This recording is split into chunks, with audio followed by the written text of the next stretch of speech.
Fans of Hideo Kojima's Metal Gear opus are finally coming to terms with the fact Metal Gear Solid 5's alleged hidden content will never see the light of day. Like a mirage in the desert, the blurry promise of Oasis rising above a scorched horizon, all hopes of an official unveiling following a concerted global effort to unlock the Phantom Pain's mythical third chapter have all but evaporated. The impending shutdown of Metal Gear Solid 5's PS3 and Xbox 360 servers are the latest nail in the coffin that's been hammered to death. Maybe, just maybe, it's finally time to let this one go. Except nothing new is coming. Close the chapter. Move on. After all, Kojima-San has moved on to greener pastures. His own Kojima Productions developed Death Stranding, maintaining his infamy away from Konami.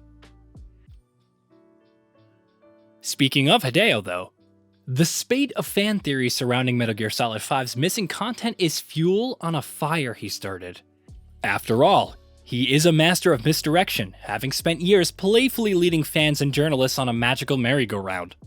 Hijinks are just his thing. But deep within the theories, there are undeniable elements of truth.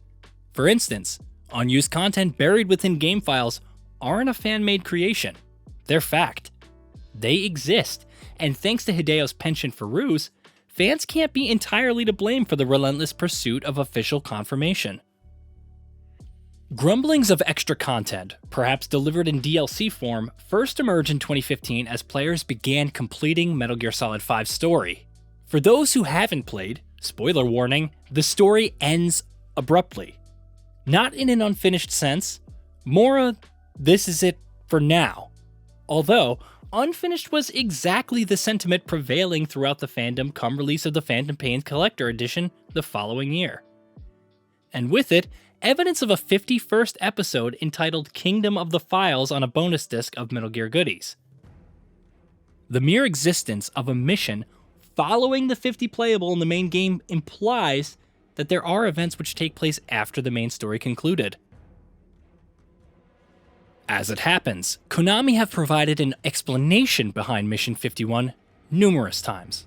As per their official Metal Gear social media pages, Mission 51 contains content that was cut during development. Nothing more, nothing less. Now, there's nothing particularly unusual about content being cut from mixed media. After all, a movie cinematic version will have had scenes cut that later pop up in director's cuts. But Episode 51 was initially supposed to be a DLC, and it doesn't tie up the game's critical plotline about parasites. At the very least, Konami decided to release the cutscene, so there's that. However, what made Mission 51's discovery intriguing was all of the other stuff found by users in several community forums. Extracting files from the Phantom Pain's PC version revealed audio files and gameplay features, plus a title card for a third chapter dubbed Peace. Chapter 3, Peace. That, of course, has never been playable. The game has 2 chapters, not 3. And even if there is a Chapter 3 Peace, then it's only a title card that will likely pop up when nuclear disarmament is achieved. There's also the mushroom cloud of disappointment surrounding the nuclear disarmament event fiasco. Questionable, at best, is Konami's handling of said event, the expected result of which being the release of a super secret cutscene should players disarm all nuclear devices on any of the game's platforms. Rid the PC version of the 16,000 or so nukes, for example, and the window to this fabled extra content will be opened. Or so fans theorized. Now, I say Konami's handling of the event is questionable for a couple of reasons. First, the secret cutscene was triggered on Steam in 2018, allegedly prematurely. The PC version was still reportedly littered with hundreds of nuclear weapons, so fair's fair. Konami brushed this one under the carpet and told players to keep trying. Strange, but it happened. In mid-2020 though, Konami again deemed illegitimate a nuclear disarmament event. Albeit legitimately, completed by the apparently genuine anti-nuke gang, who had spent the preceding months ridding the much less lofty challenge of 900 nukes from Metal Gear Solid 5's PS3 version. Once again, over on the Metal Gear social pages, a firm rebuttal was provided. After an investigation, writes Konami on the Metal Gear Twitter page, this event occurred due to improper conduct by a certain user. what the conduct was and why it was illegitimized, the anti-Nuke Gang's efforts were never revealed. What's worse, though, isn't the fact that players in question had their accounts permanently banned. Have Konami coded the cutscene to never play again? Was it ever achievable? Is this yet another wild goose chase instigated by Hideo and half-heartedly carried on by Konami after the fallout with Kojima Productions? Like I said, the nails were already hammered into the coffin before the recently announced server shutdown added another. So pushing 7 years after the Phantom Pain's original release, it's finally safe to assume the successful nuclear disarmament leading to unlocked content fan theory is sadly, ultimately, false. It's a bitter pill to swallow for many a Metal Gear player, especially after the years of graft they've put into pursuing a softer landing to the game's brick wall ending. The warning signs were there before Metal Gear Solid 5's release though, as in the months preceding, its release symptoms of Konami and Kojima's internal strife began bubbling up to the surface. In March 2015, Hideo revealed in an interview that Metal Gear Solid 5 represented the end of the Metal Gear saga, and that the narrative loop would close, tying the series' 11 titles together after a then near 30-year relationship with Konami.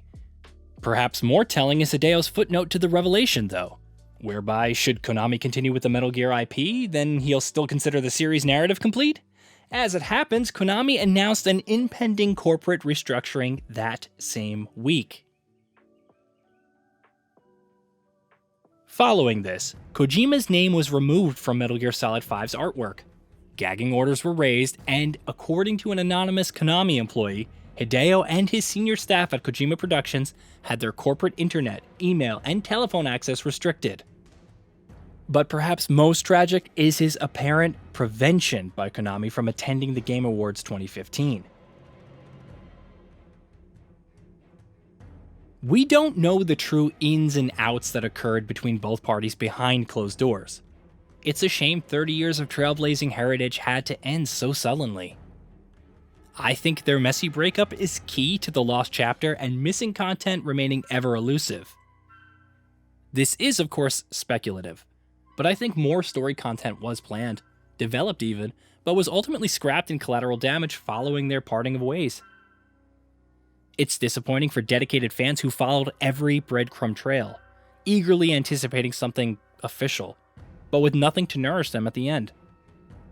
So, now is the time to cut our losses and just move on. We have to learn to be content with the story we got. Both Hideo Kojima and Konami state there is nothing missing. What we did get was a phenomenal game. Its positive response from critics and gamers alike surely indicates that we didn't miss out on too much of the core narrative. Sure, the second chapter runs out of steam, with repetitive missions a literal line in the sand for when relationship starts unraveling. But if the game still rocks in an unfinished state, then it can't be half bad to begin with. And if that weren't enough, Kojima himself stated in February 2022 that the disarmament event was a social experiment. Let it go, Snake. Let it go. What's your theory? Is there really something we're all still missing? Or is this just another Kojima ruse? Let us know what you think in the comments below. And while you're here, consider subscribing because we upload new videos every day at GamingBolt.